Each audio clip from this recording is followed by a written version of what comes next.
Welcome back ناظرین، اور اب ہم بات کرتے ہیں چائنا میں ہونے والی ایس سی او سربراہی میٹنگ۔ بہت امپورٹنٹ یہ میٹنگ ہے اور اس میں صدر پوٹن بھی شریک ہیں، مودی بھی ہیں، شہباز شریف صاحب بھی ہیں، چائنیز اس کو ہوسٹ کر رہے ہیں۔ تیانجن میں یہ میٹنگ ہو رہی ہے اور اس میں جو اس وقت خطے کو، دنیا کو جو صورتحال کا سامنا کرنا پڑ رہا ہے اس پر اہم بات ہو رہی ہے۔ لیکن ابھی تک جو وہاں سے ویژولز آئے ہیں اس سے ہمیں کچھ ایسا اندازہ ہوتا ہے کہ کچھ لیڈرز بڑے اتاولے ہیں۔ ہم دیکھتے ہیں نریندر مودی کو ہاتھ ملانے کی کوشش کر رہے ہیں چائنیز پریزیڈنٹ سے، لیکن انہوں نے ہاتھ نہیں ملایا۔ اس کے بعد جب وہ ویژولز آ رہے ہیں کہ جس میں پیوٹن، پریزیڈنٹ شی اور مودی کھڑے ہیں، تو اس میں مودی جس انداز میں کنڈکٹ کر رہے ہیں اس پر بھارتی میڈیا بھی چیخ اٹھا ہے کہ یہ ڈپلومیٹک نارم سے آری ہندوستان کا لیڈر ہندوستان کو کیا پرووائڈ کرے گا۔ ایک پورے ہندوستان میں میڈیا میں اس پر لے دے ہو رہی ہے۔ جو نتائج ہیں کانفرنس کے وہ تو کیونکہ کانفرنس ابھی جاری ہے بعد میں آئیں گے، لیکن ابھی تک کے ویژولز کے مطابق جو مودی وہاں پر حاصل کرنا چاہ رہے تھے شاید ابھی تک انہیں اس حوالے سے کامیابی نہیں ہوئی۔ دوسری جانب اگر ہم اپنے وزیراعظم شہباز شریف صاحب کو دیکھتے ہیں تو وہ بھی یہ جو سفارتی حماقتیں ہیں ان میں کسی سے پیچھے نظر نہیں آتے۔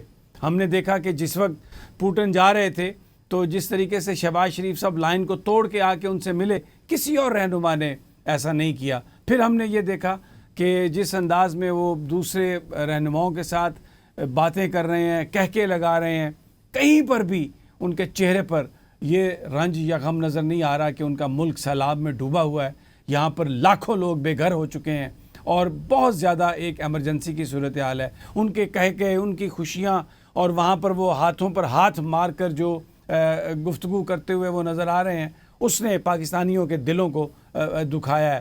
اور جو پوٹن سے جس طرح سے ملے ہیں تو میں یہ کہنا چاہتا ہوں کہ عمران خان صاحب کو ہٹا دیا گیا، ایک بڑی وجہ یہ تھی کہ وہ ماسکو چلے گئے، پوٹن سے تعلق انہوں نے رشیا کے ساتھ بنانے کی کوشش کی۔ تو مجھے لگتا ہے کہ شاید شہباز شریف صاحب نے ابھی اس سے کچھ سیکھا نہیں۔ اور پھر ایک اور ویژولز یہ میں آپ کو دکھانا چاہتا ہوں کہ جس وقت پوٹن کے ساتھ نریندر مودی بات کرتے ہوئے جا رہے ہیں تو شہباز شریف صاحب کو بڑے برے طریقے سے اگنور کیا گیا۔ میرے کہنے کا یہ مطلب نہیں ہے کہ پاکستان سفارتی طور پر آئسولیٹ ہو گیا، بلا شبہ سفارتی طور پر ہم نے بہت کامیابیاں بھی حاصل کی ہیں، ہم نے بھارت کو شکست دی ہے میدان جنگ میں۔ اس کے بعد امریکہ کا رویہ ہمارے ساتھ تبدیل ہوا، یورپ کا رویہ ہمارے ساتھ تبدیل ہوا، لیکن ہمارے حکمرانوں کی جو حماقتیں ہیں یا ان کا یہ جو کنڈکٹ ہے، اس سے کوئی پاکستان کو کوئی خاص عزت حاصل نہیں ہو رہی۔ اس سارے موضوع پر کہ یہ جو ایس سی او کانفرنس ہے اس سے ملے گا کیا اور اس کا نتائج اس کے کیا ہوں گے، مودی کیا کچھ حاصل کر سکا یا نہیں، اور شہباز شریف صاحب نے کیا وہاں پر گین کیا۔ ہم چلتے ہیں جناب شمشاد صاحب کے پاس، جو سابق فورن سیکریٹری بھی ہیں، بہت زبردست ڈپلومیٹ ہیں اور بڑی باریکی سے تمام چیزوں کا مطالعہ بھی کرتے ہیں۔ شمشاد صاحب السلام علیکم۔ وعلیکم السلام۔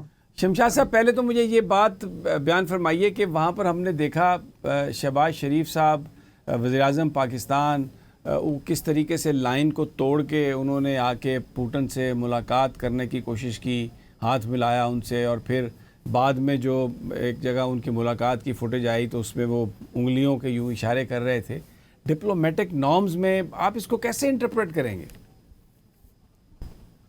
دیکھیے ان کا انفیکٹ جب میرے زمانے میں جب یہ جایا کرتے تھے اپنے بھائی کے ساتھ، ہر وزٹ پہ یہ ساتھ نتھی ہو جاتے تھے، اور جب پرائم منسٹر نواز شریف جب بھی امریکہ گیا تو یہ ساتھ نتھی ہوتے تھے، تو امریکن جو تھے وہ مذاق اڑایا کرتے تھے ہم سے، پھر مذاق کیا کرتے تھے، کہتے یہ کیا چیز ہے کہ چیف منسٹر ہے لیکن he conducts himself as the first lady, جو ہوتی ہے نا، جس طرح ہیڈ آف اسٹیٹ کی بیوی ہوتی ہے نا، بالکل اس طرح سے کنڈکٹ کرتا تھا۔ تو وہ فرسٹ لیڈی کی بجائے انہوں نے اس کا نام رکھا ہوا تھا فرسٹ بردر، تو اس کو ہمیشہ فرسٹ بردر کہا کرتے تھے۔ تو مقصد یہ ہے کہ یہ چیزیں جو ہیں، یہ پروٹوکول وغیرہ جو ہے، یہ لوگوں کو اسٹیٹسمین شپ کے اندر آتی ہیں۔ جب اسٹیٹسمین شپ پاکستان میں ابھی تک کہیں پیدا ہی نہیں تو یہ کہاں سے کنڈکٹ کرے گی اپنے آپ کو؟ اس کانفرنس میں ابھی تک جو ڈیولپمنٹ ہے، آپ کیونکہ مودی کے بارے میں ان کی جو فوٹیج آئی اس میں وہ ہاتھ ملانا چاہتے تھے چائنیز پریزیڈنٹ سے، لیکن انہوں نے ہاتھ نہیں ملایا اور ان کو ساتھ آگے لے گئے. جو میں نے انٹرنیشنل میڈیا کو دیکھا ہے اس میں یہ چیزیں ہیں کہ مودی کو جو وہ لینا چاہ رہے تھے وہاں سے وہ حاصل نہیں ہوا. دیکھیں، یہ آپ کی سوچ کے مطابق یہ سب کچھ ہے. ادروائز جو پروٹوکول ہو رہا ہوتا ہے وہ ہر طریقے سے مناسب ہوتا ہے، اور چائنیز بڑے پرٹیکولر ہوتے ہیں. کبھی پروٹوکول میں وہ ایسی کبھی کوئی فلاز نہیں ہوتے ان کے.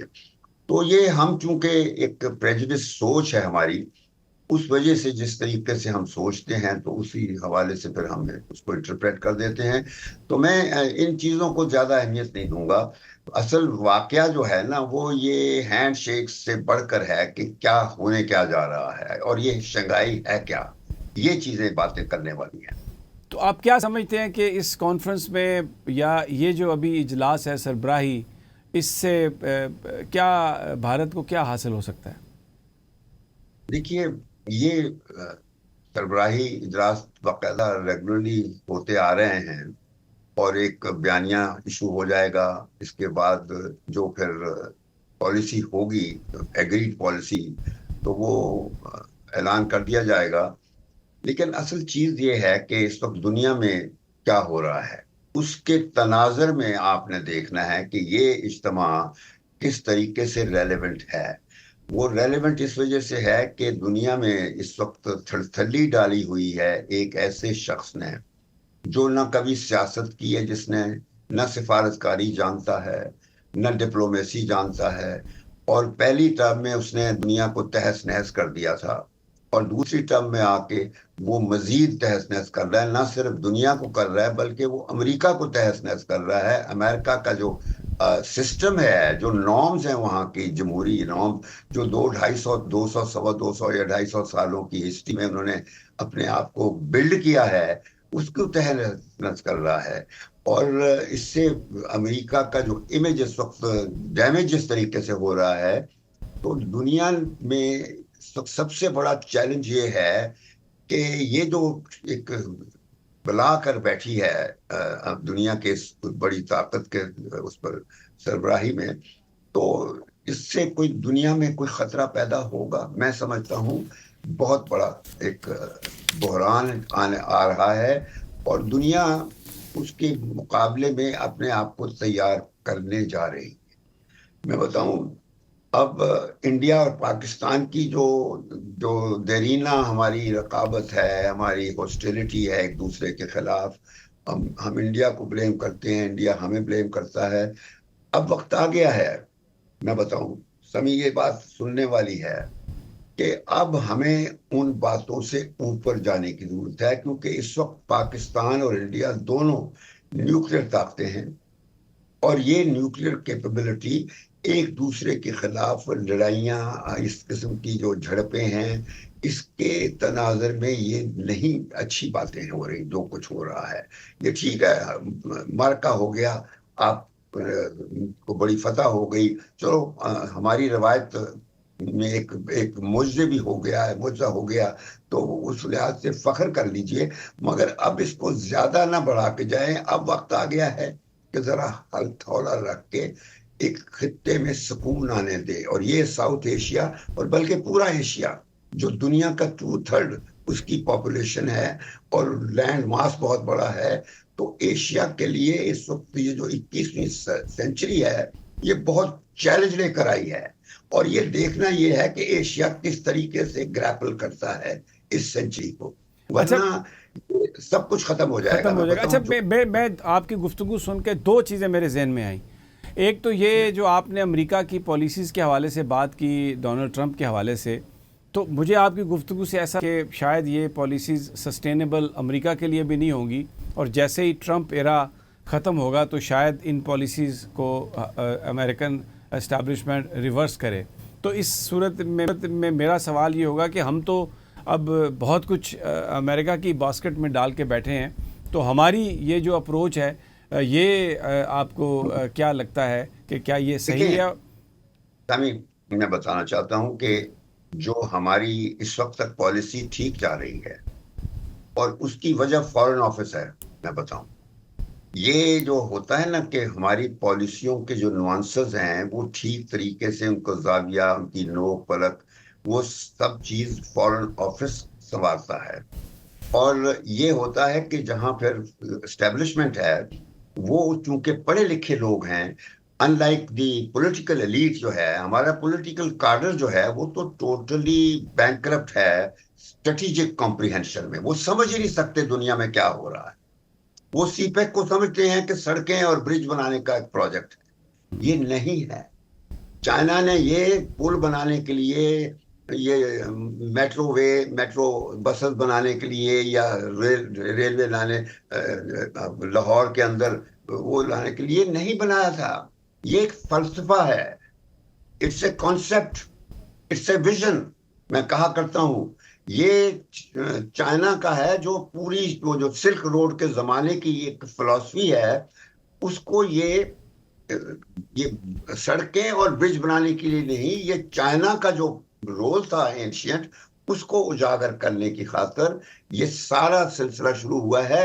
اور اس سے کلیکٹیوٹی ابھرتی ہے. جو اصل فلسفہ ہے کہ وہ دنیا کی قوموں کے درمیان ایک کنیکٹیوٹی ابھرتی ہے، اور پاکستان کا رول اس میں ایک برج ہیڈ کے طور پر ہے، ایشین برج ہیڈ کے طور پر یہ ہے.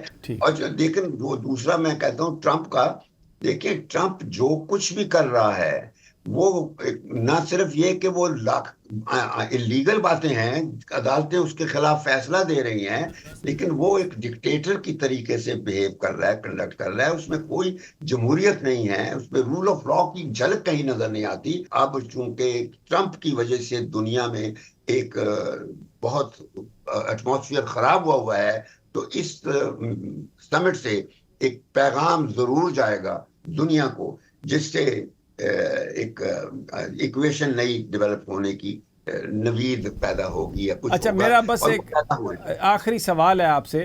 آپ نے کہا کہ انڈیا اور پاکستان کو بالکل اب جس طرح وہ پرانی سوچ تھی اس میں تبدیلی لانی ہوگی. آپ سمجھتے ہیں کہ انڈیا اور پاکستان میں اس چیز کا ایپیٹائٹ موجود ہے موجودہ جو بیانات اور ساری صورتحال کو دیکھتے ہوئے؟ نہیں، مجھے پتا ہے یہ اٹس ناٹ پاسبل. یعنی یہ جب تک کم از کم جب تک مودی ہے ناممکن ہے. لیکن میں کہنا یہ چاہتا ہوں کہ اس وقت جو سب سے بڑی ضرورت ہے پاکستان کے لیے بھی، وہ ان جھگڑوں سے باہر نکلنے کی ہے، کیونکہ ہمیں اپنی نیوکلیئر کیپبلٹی کو پریزرو کرنا ہے. یہ میں بتا دوں.